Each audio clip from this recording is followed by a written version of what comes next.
السلام علیکم ورحمۃ اللہ وبرکاتہ نحمده ونصلی علی رسولہ الکریم اعوذ باللہ من الشیطان الرجیم بسم اللہ الرحمن الرحیم قال اللہ عز وجل انا نحن نزلنا الذکر وانا له لحافظون وقال رسول اللہ صلی اللہ علیہ وسلم خیرکم من تعلم القرآن وعلمہ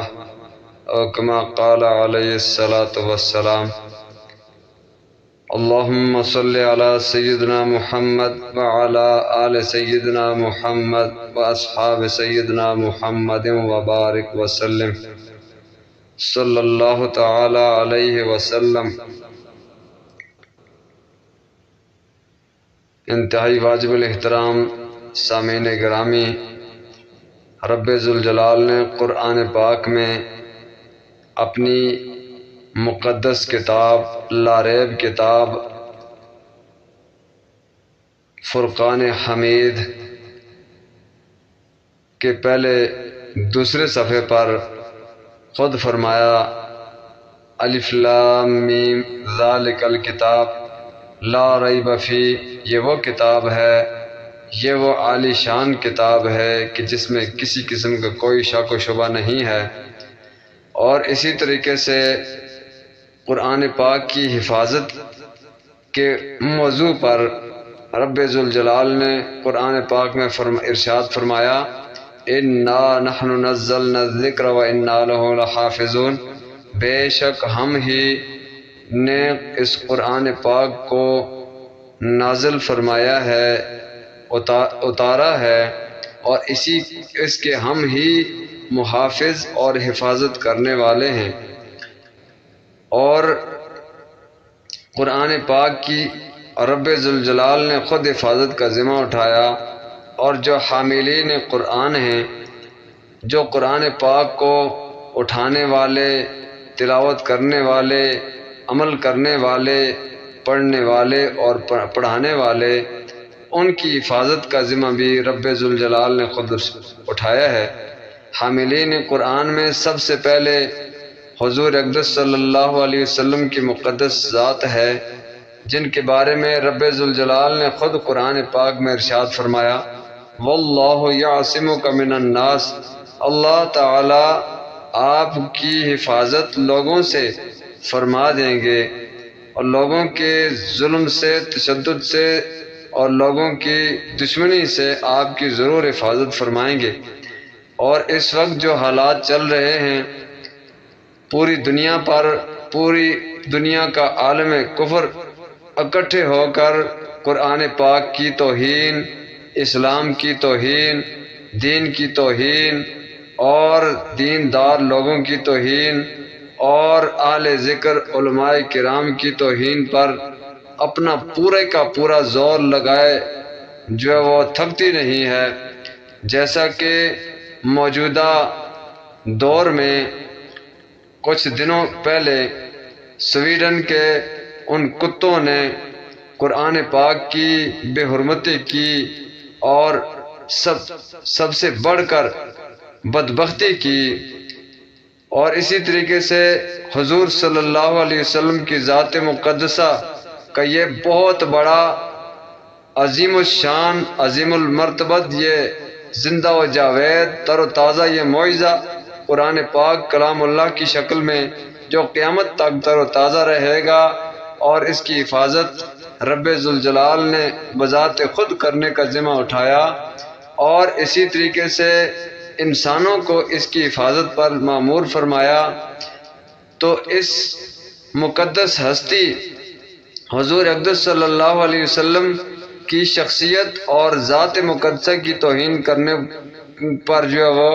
وہ بھی کوئی کسر نہیں چھوڑی۔ کبھی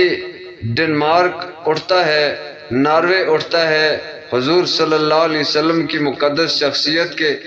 خاکے شائع کر کے توہین کرتا ہے، اور کبھی تو جو وہ کوئی اور ملک ڈنمارک ہے، ناروے ہے، اور کبھی جو فرانس ہے، جو حضور صلی اللہ علیہ وسلم کے جو وہ ذات مقدسہ کے خاکے بنا کر توہین کرتا ہے، اور اسی طریقے سے مختلف عالم کفریہ طاقتیں جو ہے اس پر اس بات پر جو وہ اپنا زور ختم کر رہی ہیں، کبھی قرآن کی توہین۔ تو مسلمانوں کے لیے یہ لمحہ فکریہ ہے کہ وہ کتنے ایماندار ہیں، کتنا ایمان رکھتے ہیں، کتنا احساس رکھتے ہیں، کتنا جذبہ رکھتے ہیں۔ یہ کفریہ طاقتیں یہ ہر مسلمان کے ایمان کو جھنجھوڑ رہی ہیں۔ اب مسلمانوں کی ذمہ داری ہے کہ وہ اپنے ایمان کو سامنے رکھتے ہوئے پوری قوت کے ساتھ، پورے زور کے ساتھ، پورے جوش و جذبے کے ساتھ اٹھیں، بیدار ہوں، احساس ذمہ داری کا مظاہرہ کرتے ہوئے اپنی تحریروں سے، اپنی تقریروں سے، اپنے جوش و جذبے سے، اور اسی طرح جو وہ ان کے خلاف احتجاج کے ذریعے سے اپنا احتجاج ریکارڈ کر کے قرآن پاک کے ساتھ اور اللہ رب العزت کی مقدس ذات کے ساتھ، اللہ کے رسولوں اور بالخصوص محمد الرسول اللہ صلی اللہ علیہ وسلم کی ذات مقدسہ کے ساتھ والہانہ عقیدت کرتے ہوئے اپنے جوش و جذبے کا اظہار، اپنے ایمان کا اظہار کریں۔ اور اس وقت سونے کا وقت نہیں ہے، کفریہ طاقتوں کے مقابلے میں ڈٹ کر جو کھڑے ہونے کا وقت ہے، ان کے خلاف جو وہ نبرد آزما ہونے کا وقت ہے، اور ان کے مقابلے میں کھڑے ہونے کا وقت ہے۔ اس لیے میں بذات خود اپنے چینل کے ذریعے سے ان کتوں اور ان درندوں اور بدبختوں اور بدمعاشوں کی اس بدبختی پر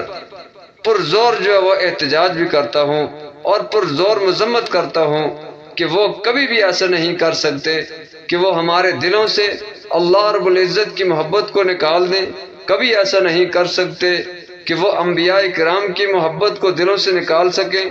انشاءاللہ کبھی ایسا نہیں کر سکتے وہ قرآن پاک کی محبت کو دلوں سے نکال سکیں، کبھی ایسا نہیں کر سکتے کہ وہ رسول اللہ محمد الرسول اللہ صلی اللہ علیہ وسلم کی مقدس ذات کی محبت اور عقیدت کو دلوں سے نکال سکیں، کبھی ایسا نہیں کر سکتے کہ وہ صحابہ کرام کی محبت کو ہمارے دلوں سے نکال سکیں، کبھی ایسا نہیں کر سکتے کہ وہ اولیاء اللہ کی محبت کو دلوں سے نکال سکیں۔ انشاءاللہ اپنے دین کی اور اسی طرح قرآن پاک کی، اپنے نبی، انبیاء اور برگزیدہ شخصیات، معتبر شخصیات کی حفاظت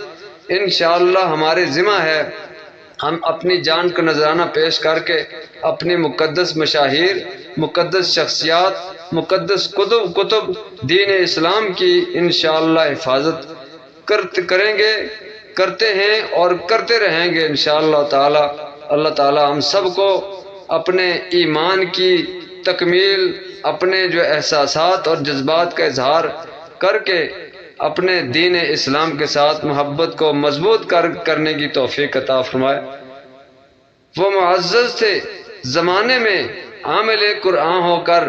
وہ معزز تھے زمانے میں عامل قرآن ہو کر، اور ہم مسلمان خوار ہوئے تارک قرآن ہو کر۔ وآخر دعوانا الحمدللہ رب العالمین۔ جزاکم اللہ احسن الجزاء فی الدارین خیرا۔